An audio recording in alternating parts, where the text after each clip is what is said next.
গাইনুল হুদা সাহেবের আরেকটি বক্তব্য শুনুন এবং হাসুন। বেদাতি দেওসালাফি মিসলে ফিরাউন মিসলে আবু জাহেল মুফতিদের উপযুক্ত জবাব দিয়েছেন আল্লাহ রাব্বুল আলামিন কোরআনে কারীমে একাধিকবার। আল্লাহ রাব্বুল আলামিন তার হাবিব সাল্লাল্লাহু আলাইহি ওয়া আলিহি ওয়াসাল্লামকে উদ্দেশ্য করে বলেছেন, উনজুর কাইফা দরাবু লাকাল আমসাল ফাদাল্লু ফালা ইস্তাতিউনা সাবিলা। দেখুন আমার হাবিব, তারা আপনার ব্যাপারে কি উপমা দেয়। তারা গুমরাহ হয়েছে, পথভ্রষ্ট হয়েছে এবং তারা কখনো সুপথ পাবে না। এখানে আপনারা দেখলেন যে গাইনুল হুদা সাহেব, যেহেতু আমরা বলেছি যে মুহাম্মদ সাল্লাল্লাহু আলাইহি ওয়াসাল্লাম তিনি আমাদের মতো মানুষ এবং আল্লাহ তাআলা এই কথাটা মুহাম্মদ সাল্লাল্লাহু আলাইহি ওয়াসাল্লামকে বলতে বলেছিলেন কাফেরদের উদ্দেশ্যে যে আমি তোমাদের মতো মানুষ। তো তার প্রেক্ষিতে এই গাইনুল হুদা সাহেব কত বড় মুজতাহিদ, কত বড় আলেম আপনারাই বিবেচনা করবেন। তিনি কোরআনের আয়াত বের করেছেন যে উনজুর কাইফা দরাবু লাকাল আমসাল। আল্লাহ তাআলা বলতেছেন যে দেখুন তারা আপনার জন্য, আপনার ব্যাপারে কিভাবে উপমা দিচ্ছে। ফাদাল্লু, ফলে তারা পথভ্রষ্ট হয়েছে। ফালা ইস্তাতিউনা সাবিলা, তারা পথ খুঁজে পাবে না। তো এই আয়াত এবং আয়াতের অনুবাদটি ইদানিং আমার কমেন্টে, আমার মেসেজে অনেকে পাঠাচ্ছেন। তো আমি ভাবলাম যে এই আয়াতেরা কোত্থেকে পাইলো, মানে এই আয়াত খুঁজে বের করার যোগ্যতাও তো সুন্নিদের থাকার কথা না, তাহলে তথাকথিত সুন্নি আলেমরা এই আয়াত খুঁজে বের করলো কিভাবে? পরে আমি আজকে দেখলাম, আমাকে একজনে পাঠালো এই ভিডিওটা, যে গাইনুল হুদা সাহেব তিনি এর ডেলিভারি দাতা। মানে গাইনুল হুদা আমেরিকায় বসে বসে এই সমস্ত অপযুক্তি, খোরা যুক্তি ডেলিভারি দেন আর বাংলাদেশের এরা প্রচার করে। মানে বাংলাদেশের সকল বেদাতিরা এখন কানে ধরে গাইনুল হুদার শরণাপন্ন হয়েছে, যা আমার বক্তব্যের জবাব দেওয়ার জন্য তারা কোরআন হাদিস থেকে কোনো কিছুই পাচ্ছে না। এখন ডুবন্ত ব্যক্তি যেভাবে খড়কোটাকে আশ্রয় করে বাঁচতে চায়, বেদাতিরাও এখন সেই বয়োবৃদ্ধ একজন মানুষ, মাজুর মানুষ গাইনুল হুদাকে আশ্রয় করে এখন বাঁচার চেষ্টা করছে আর কি। তো গাইনুল হুদা সাহেব এখানে কি বললেন যে রাসূল সাল্লাল্লাহু আলাইহি ওয়াসাল্লামের উপমা দেওয়া যাবে না। আল্লাহ তাআলা বলেছেন দেখুন তারা আপনার ব্যাপারে কি ধরনের উপমা দেয়। অবশ্যই আমরা একমত। কি উপমা দিয়েছে? মুহাম্মদ সাল্লাল্লাহু আলাইহি ওয়াসাল্লামের ব্যাপারে উপমা দেওয়ার সাধ্য কার? আমি তো উপমা দেই নাই। আনা বাশারুম মিসলুকুম, এই কথা তো আমি বলি নাই। আমি কেন বলবো? আমি কেন উপমা দিব?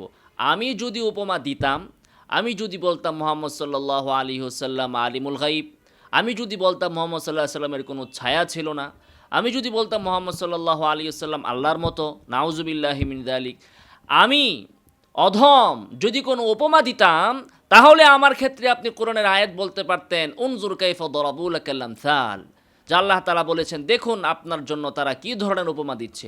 আমি তো কোনো উপমার ধারে কাছেও যাই নাই। আমি তো আল্লাহ যা বলেছেন সেটার অনুবাদ করেছি। আমি তো অনুবাদক, উপমা দিয়েছেন তো আল্লাহ। তো মানুষ যদি উপমা দেয়, সেক্ষেত্রে আল্লাহ তাআলা তাদের ব্যাপারে যে আয়াত বলেছেন ওই আয়াত গাইনুল হুদা লাগিয়ে দিচ্ছে আল্লাহর নিজের উপমার সাথে।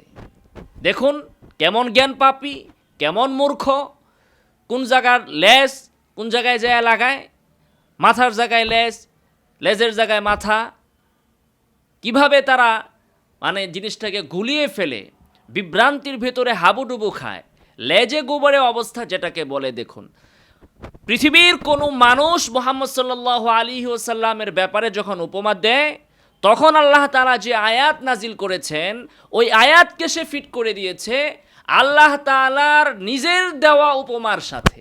আল্লাহ তাআলা আয়াত বলেছিলেন কোন ক্ষেত্রে? যখন আবু জাহাল, আবু লাহাব এরা যখন বলতো মুহাম্মদ সাল্লাল্লাহু আলাইহি ওয়াসাল্লাম সাহির, তিনি জাদুকর, তিনি গণক, তিনি মাজনুন, এগুলো যখন বলতো, তখন আল্লাহ তাআলা মুহাম্মদ সাল্লাল্লাহু আলাইহি ওয়াসাল্লামকে বলেছেন দেখুন এরা আপনার ব্যাপারে কি বলে, আপনাকে জাদুকরের সাথে তুলনা করে, আপনাকে কাহেনের সাথে, গণকের সাথে তুলনা করে। আপনাকে কবি বলে, কবির সাথে তুলনা করে, আপনাকে পাগলের সাথে তুলনা করে, এগুলো মক্কার কাফেররা আপনার ব্যাপারে উপমা দিচ্ছে। এই আয়াতকে এই গাইনুল হুদা কোন দুঃখে কোন আকলে ফিট করে দিল স্বয়ং আল্লাহর নিজের দেওয়া উপমার সাথে। কুল ইন্নামা আনা বাশারুম মিসলুকুম, এই উপমা আমি দেইনি, আল্লাহ সুবহানাহু ওয়া তাআলা নিজেই দিয়েছেন, নবীকে দিয়ে আবার দেওয়াইয়েছেন, আমি শুধুমাত্র অনুবাদ শুনিয়েছি। এবং এই উপমা স্বয়ং মুহাম্মদ সাল্লাল্লাহু আলাইহি ওয়াসাল্লামও দিয়েছেন, নিজেই তিনি বলেছেন আনা বাশারুম মিসলুকুম, ইন্নামা আনা বাশারুম মিসলুকুম। নামাজে ভুল হয়ে যাওয়ার পর নবী বলেছেন, দেখো ভুল হতে পারে, আমি তোমাদের মতোই মানুষ, আনসা কামা তানসাউন, তোমরা যেমনিভাবে ভুলে যাও আমারও তেমনি ভুল হয়ে যায়। ফাইদা নাসিতু ফাযাক্কিরুনি, অতএব আমার যদি ভুল হয়ে যায় তাহলে তোমরা আমাকে স্মরণ করিয়ে দিবে, পেছন থেকে লোকমা দিবে। তো উপমা তো আমি দেইনি, যে উপমা আল্লাহ দিয়েছেন, যে উপমা মুহাম্মদ সাল্লাল্লাহু আলাইহি ওয়াসাল্লাম দিয়েছেন, সেই উপমাকে আপনি সেই হুকুম দিয়েছেন যে হুকুম আল্লাহ তাআলা দিয়েছেন আবু জাহাল, আবু লাহাবের উপমার ক্ষেত্রে। এবার চিন্তা করুন, গাইনুল হুদাদের এলেম কিসের জন্য? আল্লাহর কথাকে আবু জাহালের কথায় নামানোর জন্য। নাউজুবিল্লাহি মিন যালিক, আস্তাগফিরুল্লাহ।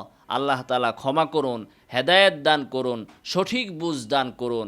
এই মেধা, এই বিবেক, এই এলেমকে জাতির কল্যাণে, মুসলিম উম্মার কল্যাণে খরচ করার তৌফিক দান করুন। কোরআন থেকে অপব্যাখ্যা বের করে কোরআনের সহি মাফহুম থেকে জাতিকে সরানোর কাজে এলেম ব্যবহার করার থেকে আল্লাহ তাআলা গাইনুল হুদা সহ সবাইকে হেদায়েত করুন। আমিন। ওয়া আখিরু দাওয়ানা আলহামদুলিল্লাহি রাব্বিল আলামিন।